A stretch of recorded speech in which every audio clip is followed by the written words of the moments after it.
This is KTUL TV, Tulsa's Channel 8. The 5 o'clock news starts now. We begin tonight with the latest information out of Stillwater. The woman accused of driving through a crowd at the OSU homecoming parade in October has pleaded not guilty. Adacia Chambers is charged with 4 counts of second-degree murder and 42 counts of assault and battery. Channel 8's Lauren Partain spent the morning in court and has the latest on what happened today. Lauren. Kristin, in addition to Chambers pleading not guilty, defense attorney Tony Coleman says they still don't have enough information from the state to set a trial date. In response, the state says they already gave the defense close to 900 pages of evidence, and the process is taking time because of the amount of people involved.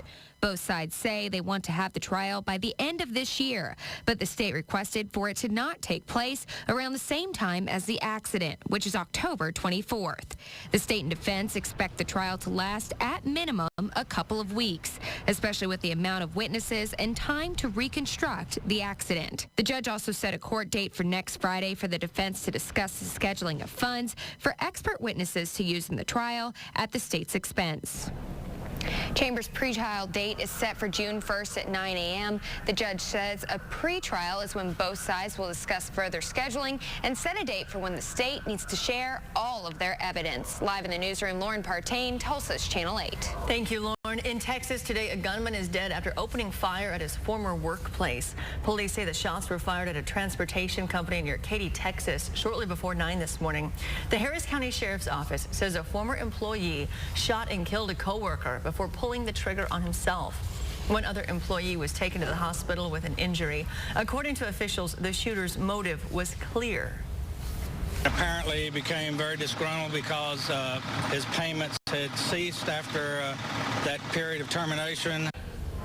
The sheriff says the officer suffered a knee injury not related to the shooting. He was taken to the hospital and is expected to be okay. Disasters can happen anywhere at any time. Today, local first responders participated in a full-scale emergency drill to make sure their skills are sharp. Channel 8's Frankie Thompson takes us to Tulsa International, where crews practice and prepare for the unexpected. Aircar 63 is search and rescue. The call going out to search and rescue this airplane is fake, but area first responders treat it like the real deal. It's something you do over and over. If you don't do it over and over, you're not going to be prepared. You're going to make mistakes, and that's what our job is. We don't want to make mistakes. There's no actual plane crash at Tulsa International. This is a disaster drill emergency crews run once every 3 years as a requirement of the Federal Aviation Administration. Go over that truck right there. Volunteers act as injured victims while crews run through a safety plan. Treating victims is one thing, but crews say there's another key element they're trying to master. Communication's good. We communicate well with all different agencies.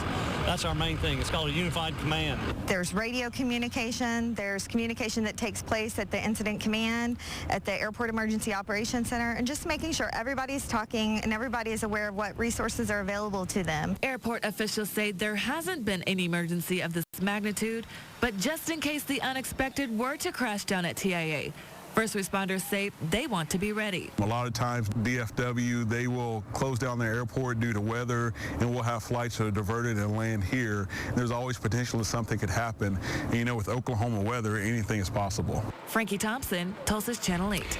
Emergency crews also meet annually indoors to review safety plans. Today's drill will be discussed in that meeting in about a week. New at 5 o'clock tonight, the State Health Department says a program aimed at reducing opioid drug overdose deaths appears to be working. The program, which equips emergency responders with the drug naloxone, began in November 2014. Since then, agencies say that they have trained more than 800 responders to use the drug and have helped save 42 lives. State health officials say prescription and opioid drug poisoning is the state's largest drug problem. They say the number of lives saved by naloxone is expected to rise through this year.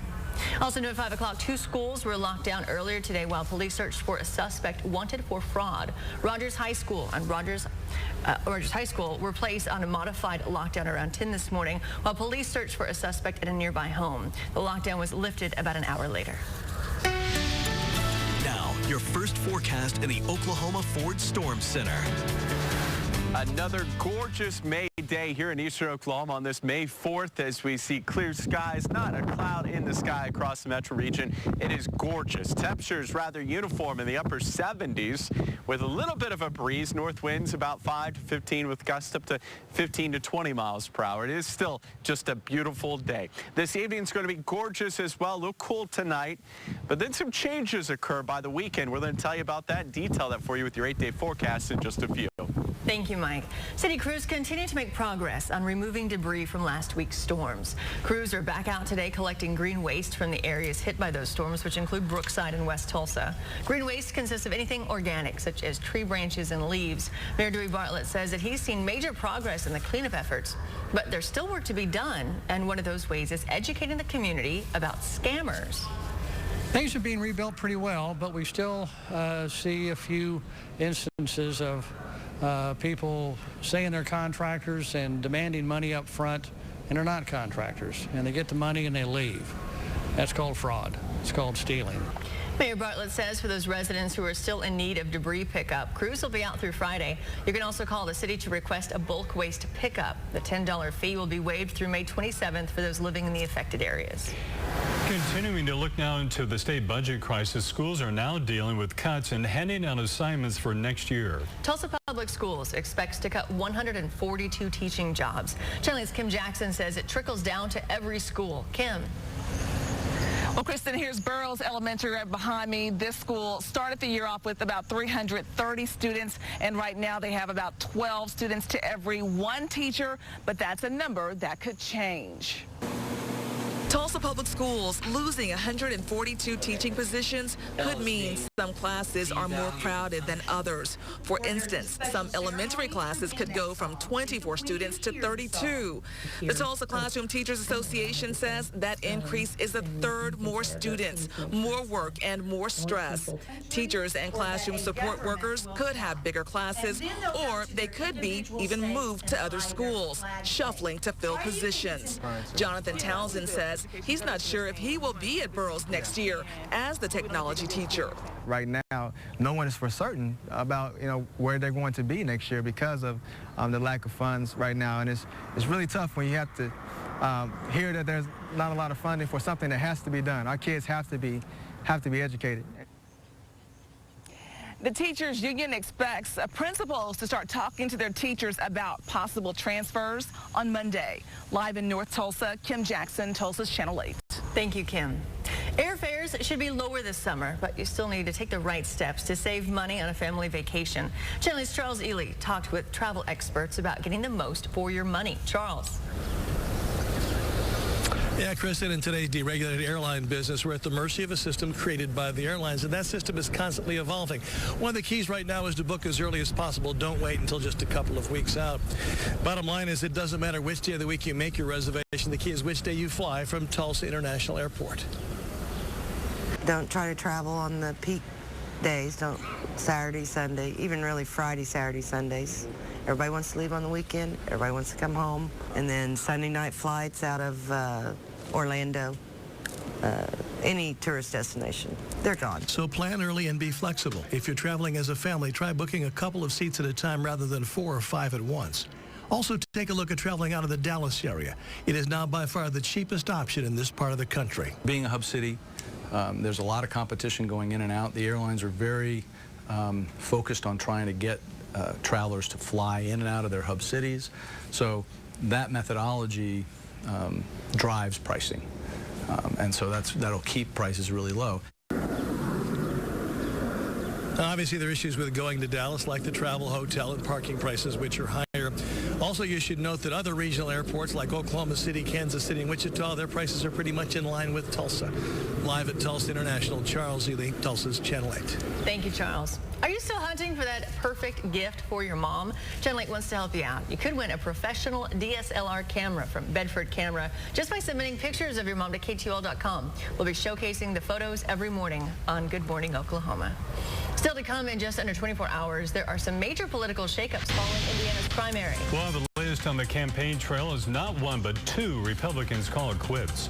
And we'll tell you about the president's visit to Flint, Michigan, where he's seen for the first time the extent of the damage caused by the ongoing water crisis. North winds continue across the Central Plains. That's about to change. Those south winds return to the area and set us up for our next chance for storms. Details with your forecast. In the race for the White House tonight, after a huge night in Indiana, Ted Cruz dropped out of the presidential primary race. Late this afternoon, John Kasich also suspended his campaign. That means Donald Trump is most likely the Republican nominee. Reporter Diane Gallagher has more on the push to the general election. Indiana, a game changer. Donald Trump has officially knocked out his competition. We had a tremendous victory tonight. It was a tremendous victory. Trump is now on his way to the GOP nomination. Two sources say John Kasich is dropping out of the race just hours after Ted Cruz suspended his campaign. So after a blistering, knockdown, drag-out battle that started with 17 contenders, only one remains. But will Republicans back Trump? Reince Priebus, head of the RNC, says that it is time for the party to unite. I think the momentum is there. We've got a candidate that is winning. It's time to unite. It's time to come together. But Trump is in general election overdrive. His sights on the next challenge, winning the White House. And that's despite a new CNN ORC poll released today that shows Hillary Clinton beating Trump by 13 points. We're going after Hillary Clinton. She will not...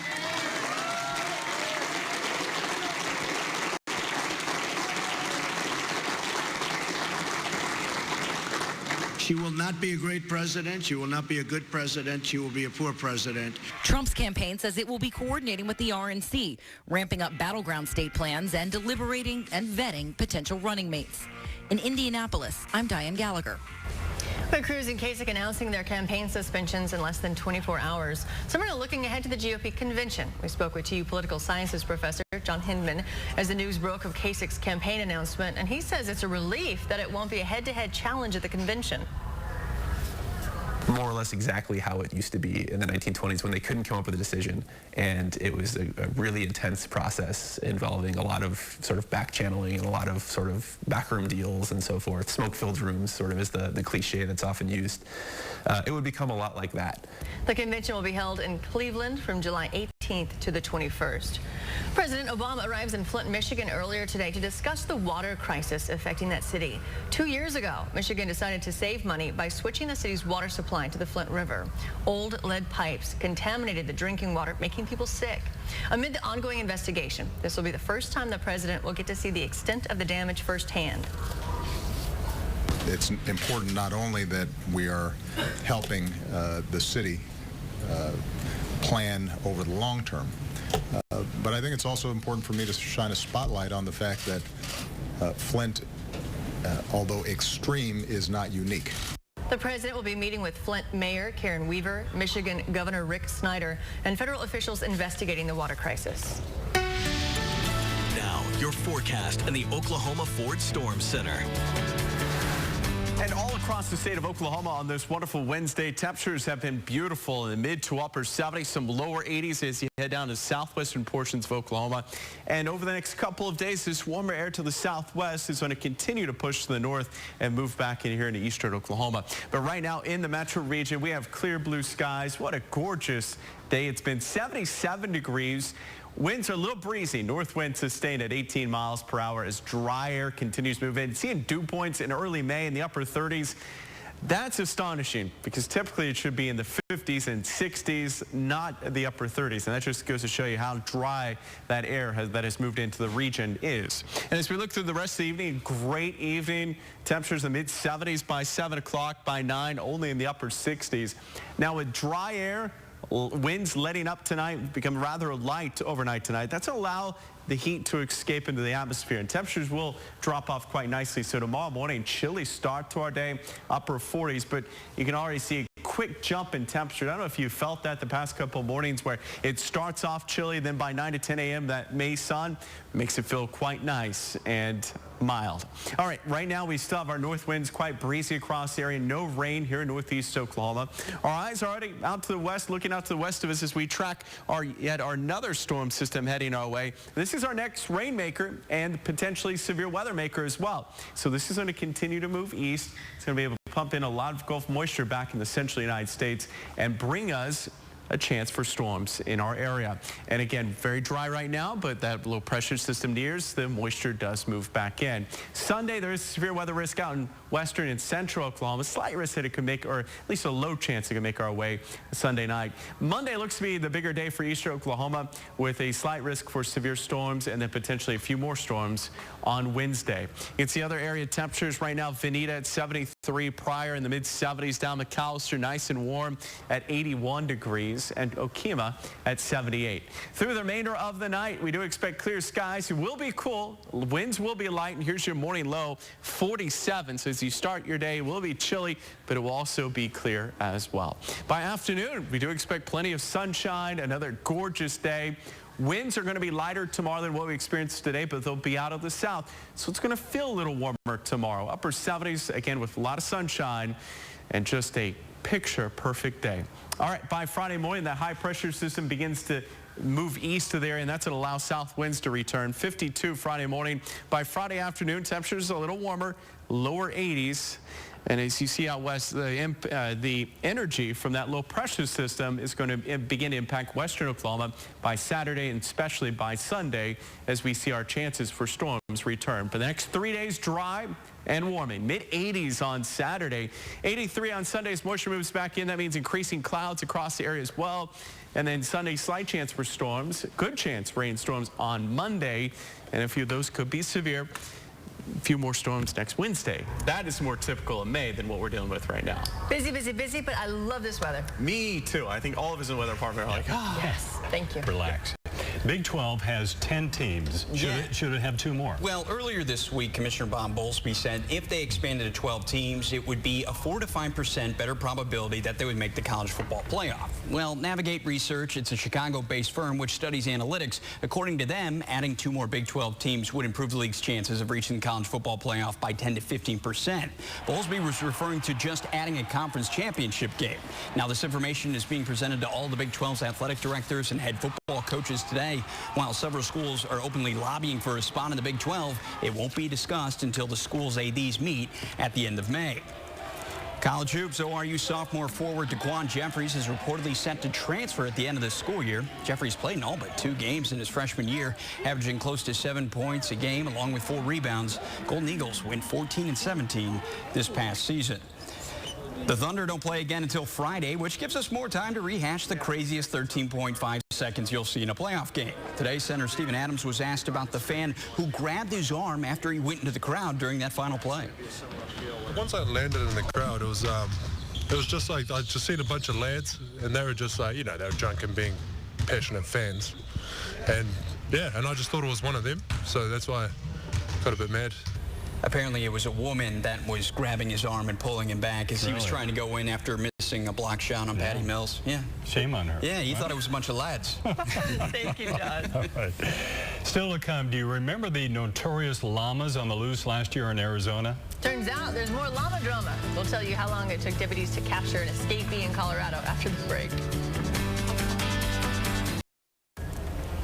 2 hours. That's how long it took Boulder County, Colorado Sheriff's deputies to corral an uncooperative llama named Ethel, who wandered out of her pasture and onto some busy roadways. Yeah, the Sheriff's Office tweeted a wanted poster with a photo along with the hashtag llama on the loose, which was similar to the 2 llamas in Phoenix who stole the national spotlight last year.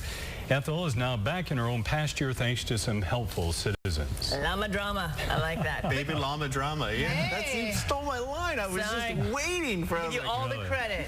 All the credit. Oh. She spit it out first about the llamas. All right. Good. Beautiful day tomorrow. Again, more on that tonight at 6. Thank you. Thank you so much for joining us. World News Tonight with David Muir is next.